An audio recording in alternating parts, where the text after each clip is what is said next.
There's my paint on his door. In this episode, we find out the outcome of that car park bingle in Tasmania. The weather gods turn it on for us. Look at those blue skies as we head up the Blue Rag Trail. Let's start at the beginning at our base camp at Italia Flat. So our third morning here in the high country. We've got a big trip planned today as well. But first we've got to address a couple of issues with the ute. So over the last 2 days we've been driving the way it's been at 0 PSI in the airbags, 20 odd in the tyres. But we've been bottoming out really badly. So what my plan is to put a little bit of air back in the bags. Hopefully we haven't damaged them because it is quite a severe bottom out when it happens. We obviously still got to get this thing home. It's hard to imagine that we're compressing that bag, you know, flat beyond its cushion. That separation between the first two leaves is getting worse as well, and it's gone right back to the saddle. So I'm hoping that if we put about 10 PSI in the bag, it'll help hold. Otherwise, we're in all sorts, getting the Jayco home.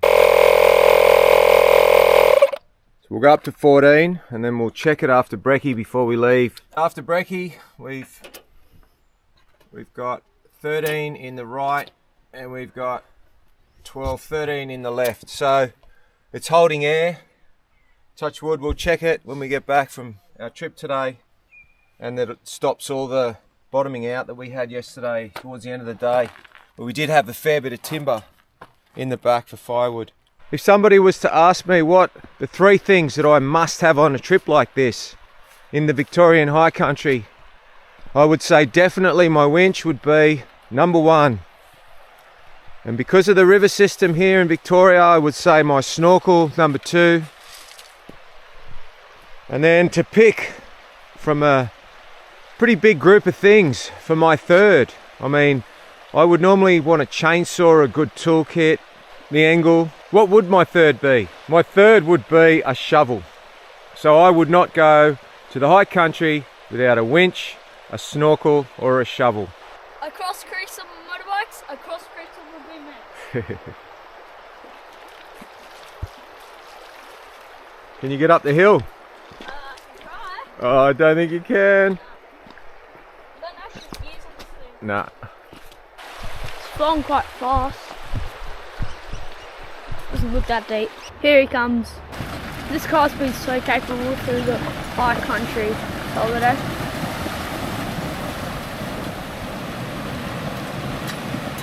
Didn't even have a problem. 65k hike from Italian Flat to the track we're going to be doing this morning.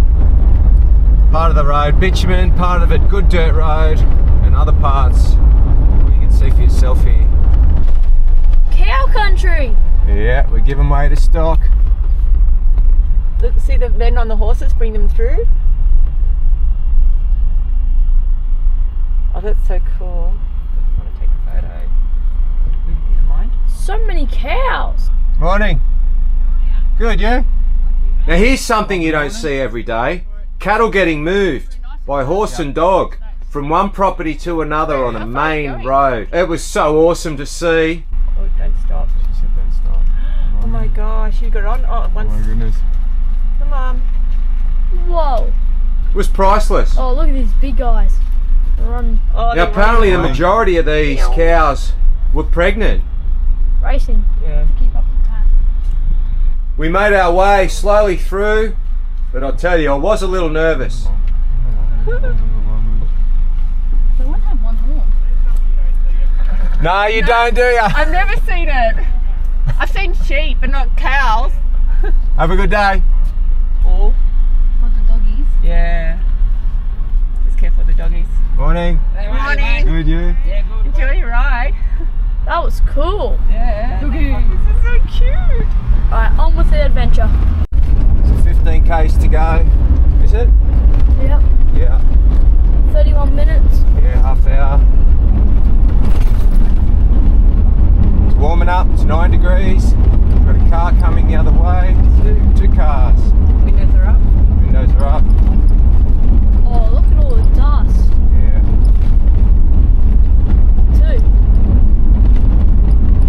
2. Alpine National Park welcomes us.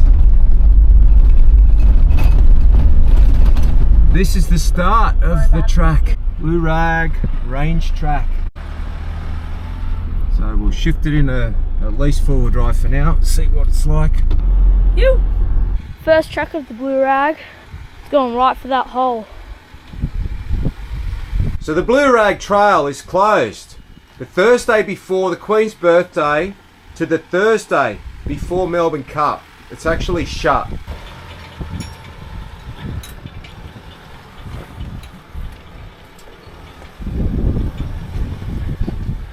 Oh, really? This stuff's steep.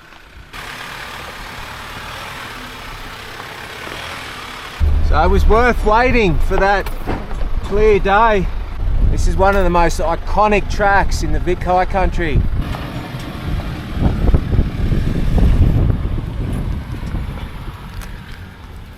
Look at the flex.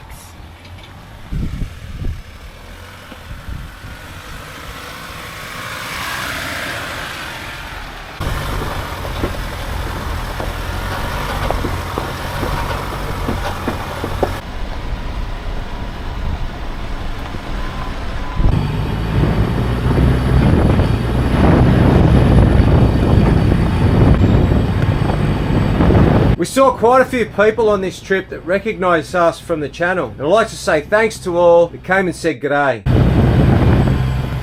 Hey guys.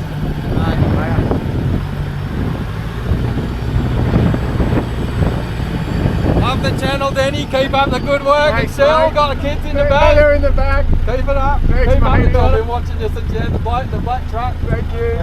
Thanks a lot. Keep it up. Thank you, mate.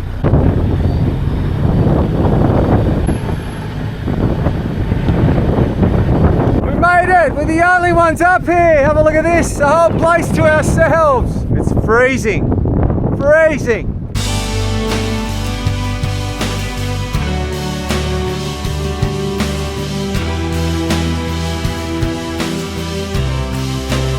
Now before we head back down, let me show you the goings on from that bingle in Tasmania with the passenger door. Hopefully we're getting it fixed soon, but I'm just going to check in at Hertz to see what high car they're going to give me.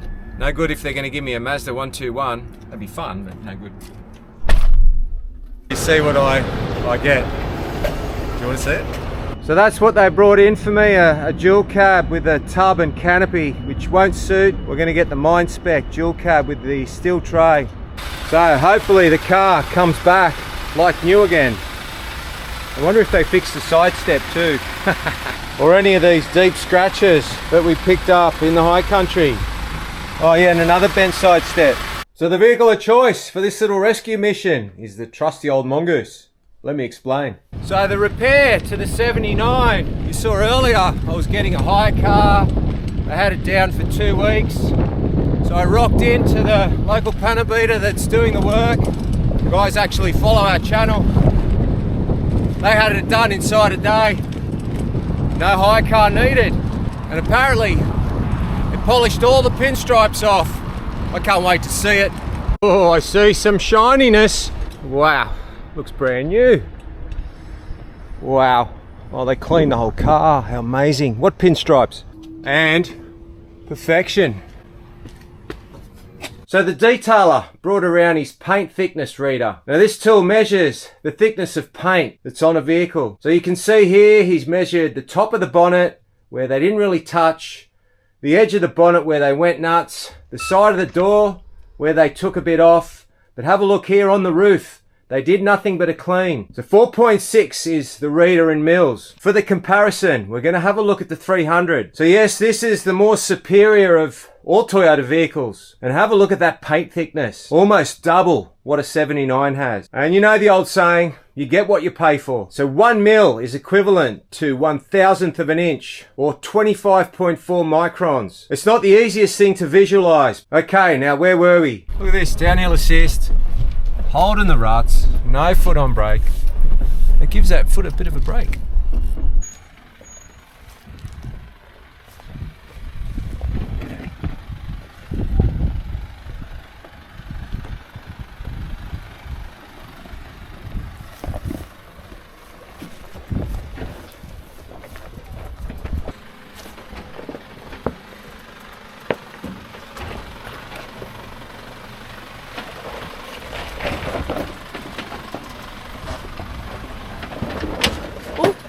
Just coming down from the top of the mountain, I've noticed some campers have left their fire going. Quite irresponsible. We'll put this out. They've left rubbish in it too. You just don't do that. But before we put it out, we might have a lunch break here. And that thing that I chose as my third thing to bring on a trip like this, what was it? A shovel. And what do you do with a shovel besides getting yourself unbogged? You put fires out with it. We got the rubbish out of the fire and we're having a makeshift lunch. Some tuna salad. It's about midday. What an amazing adventure it's been to the Victorian High Country. Today being our last day here, we move on tomorrow. Bon appetit!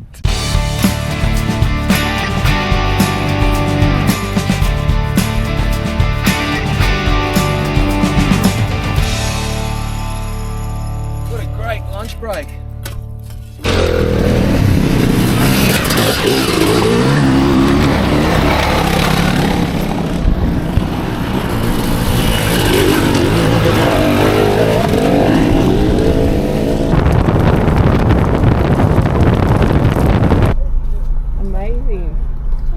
Hello, they're all pregnant. Yes, we did catch up with that cattle again. I see a gap. There must be. One goes.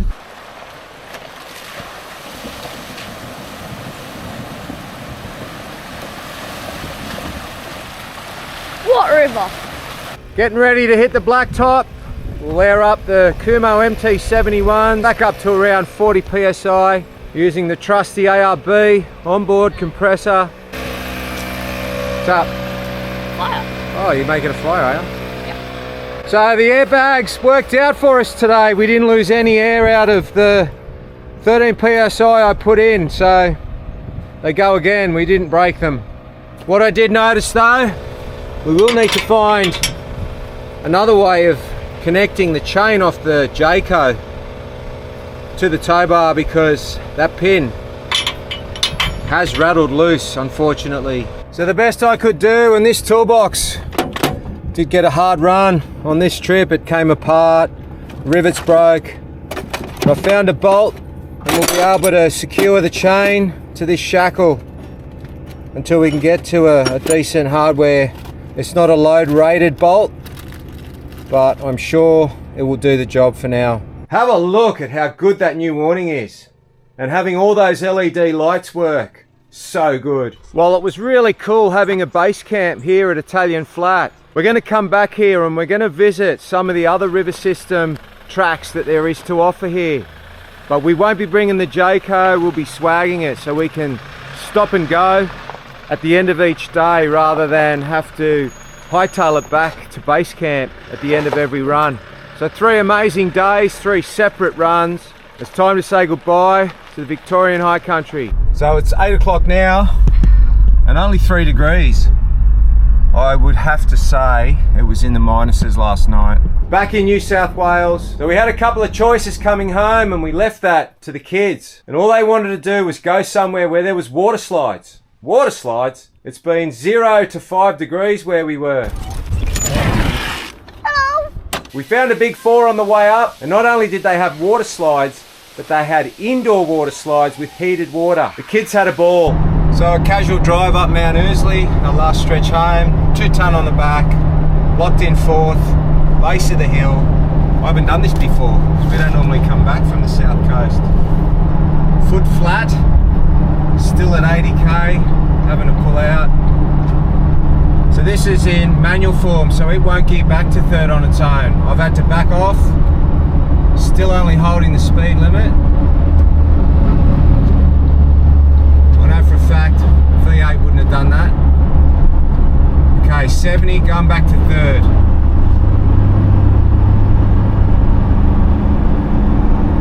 We're back at speed and holding revs 3200. Need to back off to hold speed. Back to 4th. Holding speed. 2200 RPM. Holding speed, overtaking. It's going pretty good. Holding speed. Not catching the car in front, but not lagging behind. Holding speed. Okay, starting to drop speed now. Revs are dropping down to 2000. Speed down to 70. Steepest part of the hill. Back down to third. Revs coming up. Speed coming up. Holding speed and passing at 3200 RPM.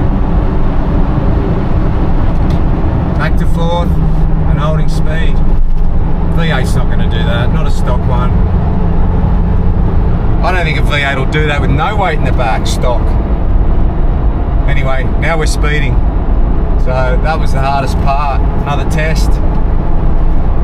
Well done, Auto 79. So here's another comparison of sitting on the same speed, one in 5th gear and one in 4th gear. So locking it in 4th gear, we pick up 1,000 more RPM. So you're using a lot more fuel, but I feel that the gearing is there if you do hit a hill or need to pass. While in 5th gear, it's just lazily rolling along. While this whole trip, towing, all that low range work, we averaged 20 litres per 100 over the 6 days. Over 2,000 kilometres. And as always, Thanks for watching.